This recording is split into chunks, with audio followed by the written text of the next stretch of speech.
हर तरफ धमाकों की गूंज, अंधाधुंध फायरिंग और सड़क पर पड़ी हजारों लाशों के ढेर। ये मंजर अफ्रीकी देश सूडान में चल रहे गृह युद्ध का है, जहां दो सेना प्रमुखों की लड़ाई में कई भारतीय सहित लाखों आम लोग पिस रहे हैं। इन्हीं में से एक थे नागपुर के अशरफ खान, जो युद्धग्रस्त सूडान से सही सलामत नागपुर वापस लौटने में कामयाब हुए हैं। इस दौरान उन्होंने यूसीएन न्यूज से खास बातचीत में सूडान में खौफ के वो 12 दिन की दास्तां बयां की है। सूडान में जिस तरह से गृह युद्ध के हालात है और कई जो भारतीय वहाँ पे फंसे हुए हैं, भारत सरकार की तरफ से ऑपरेशन कावेरी चलाया जा रहा है और कई जो भारतीय वहाँ पे जो फंसे लोग हैं उन्हें वहाँ से निकालने की कोशिश की जा रही है। और उन्हीं में से जो है एक अशरफ खान जो है नागपुर के, वो भी उस सूडान जिस तरह से गृह युद्ध वहाँ छिड़ा है वहाँ से बच के निकले। हमारे साथ मौजूद है सर। सबसे पहले तो बहुत बहुत शुक्रिया सर हमसे बात करने के लिए। मेरा पहला सवाल सर आपसे यही रहेगा कि किस तरह के हालात सर वहाँ पे है, आप कब वहाँ पे पहुँचे हैं, उसके बाद किस तरह का मंजर वहाँ पे आपने देखा है? मैं वहाँ पर 11 तारीख की सुबह पहुँचा, खर्तूम जो सूडान का कैपिटल है, और मेरी वापसी वहाँ से 18 तारीख की थी। हुआ ये कि सबसे पहले जब उन्होंने 15 तारीख को अटैक किया तो सबसे पहला अटैक उन्होंने किया प्रेसिडेंट हाउस पे और एयरपोर्ट पे। जिस एयरपोर्ट से खर्तूम से हम लोग अपना निकले थे इंटरनेशनल एयरपोर्ट से शहर में आने के लिए, उसी एयरपोर्ट पे उन्होंने अटैक किया। अटैक करने के बाद में सबसे उन्होंने काम किया कि पूरे रनवे को उन्होंने ख़राब किया, डैमेज कर दिया। और एक सऊदी एयरलाइंस का काफ़ी प्लेन्स थे, सभी इंटरनेशनल एयरपोर्ट है, तो सऊदी एयरलाइंस के उन्होंने एक फ़्लाइट को उन्होंने आग लगा दी। उसके बाद का जो आलम था वो इतना खौफनाक और इतना ये था क्योंकि दोनों जो ग्रुप थे, दोनों ग्रुप के जो कमांडर्स थे वो मिलिट्री से रिलेटेड लोग थे। एक तो जो वहाँ की मिलिट्री है और दूसरा आरएसएफ रैपिड सपोर्ट फोर्स करके। और मैं समझता हूँ कि मैं वहाँ से फिर 27 तारीख को वहाँ से निकला।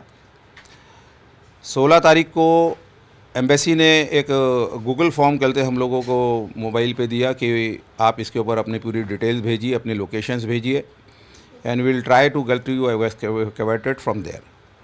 लेकिन बड़े अफसोस के साथ मुझे कहना पड़ रहा है कि एक मैसेज सिर्फ हमको मिलता है कि आप पोर्ट सूडान पहुँचिए, और मैं जहाँ था वहाँ से पोर्ट सूडान 1200 किलोमीटर था। मतलब समझ के चलिए कि मैं अगर नागपुर में हूँ तो मुझे कहा जा रहा है कि आप दिल्ली पहुँचिए। ऐसे तमाम पूरे तरीके से जितने भी मुल्क में लोग फंसे थे सबको पोर्ट सूडान पहुँचने की क्या बोलते हैं नोटिस और मैसेजेस इन लोग ने डालने लगे। लेकिन कहीं भी इन्होंने ये नहीं पूछा कि आप जहाँ से है वहाँ से पोर्ट सूडान पहुँचने के लिए आपके पास में कोई ज़रिया है क्या, कोई इंतज़ाम है क्या, या आप वहाँ पर जहाँ हैं वहाँ पर खाने का कुछ इंतज़ाम है क्या, आप किस तरीके से रह रहे हो, किसी ने भी नहीं पूछा। और जब हम एम्बेसी में फ़ोन लगाते थे तो ना तो वहाँ से जवाब आता था और ना ही कोई फ़ोन उठाता था। आखिरी सवाल इसी से रिलेटेड अशरफ साहब, आपने हालात ज़मीनी स्तर पे देखे हैं, क्या लग रहा है कैसे किस तरह से ये युद्ध आगे जाने वाला है, किस तरह से रुकने वाला है, इसको आप किस तरह नज़रिए से देख रहे हैं, क्योंकि आपने ज़मीनी स्तर के हालात देखे हैं? जो मैं महसूस कर रहा कि ये जंग जो है ये इस तरह से वहाँ पर हो रही है कि struggle of power and struggle of ego है। क्योंकि ये दोनों एक वक्त में साथ में मिलकर इन्होंने वहाँ की जो इलेक्टेड गवर्नमेंट थी अल बशर की, उसको 2019 में इन्होंने टॉपल किया। उस वक्त ये दोनों वहाँ पर एक साथ थे।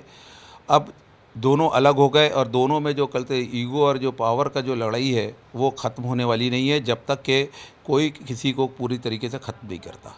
ये दुनिया का पहला अजूबा है कि जहाँ पर मिलिट्री के दो कैप्टन्स आपस में ग्रुप बना के एक दूसरे के ऊपर बॉम्बिंग कर रहे हैं। आखिर में तो मैं यही दुआ करूँगा कि अल्लाह, मैं तो खैर खैरियत से आ गया, जो हमारे इंडियंस है जिनके पास में वो हालात नहीं बने या उनके पास में वैसे जैसे आने के लिए कुछ पैसे का अरेंजमेंट नहीं हो पाया, जो जहाँ फंस गए अल्लाह उनकी हिफाजत करे और उनको बखैरियत उनके कलते घर में उनको पहुँचाए।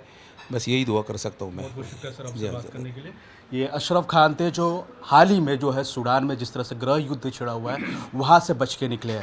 कई सारी मुश्किलात का सामना इन्होंने वहाँ पे किया है, लेकिन इंडियन गवर्नमेंट के जिस तरह से ऑपरेशन कावेरी चला रही है उसी के तहत ये जो है सकुशल अपने घर वापस लौटे हैं।